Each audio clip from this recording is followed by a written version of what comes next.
خوابگاهی که ما اینجا آمدیم خوابگاهی رقم 44 شهر خوجند.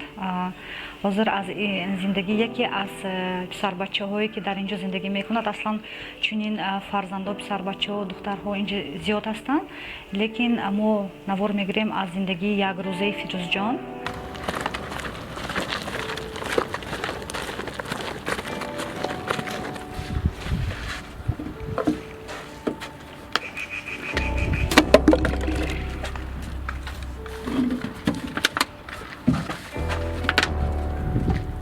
ما اصلش قرغان تپگی، ما قرغانم، ما بختارم، نکی اینجا اومده عادت کرده ایستادگی.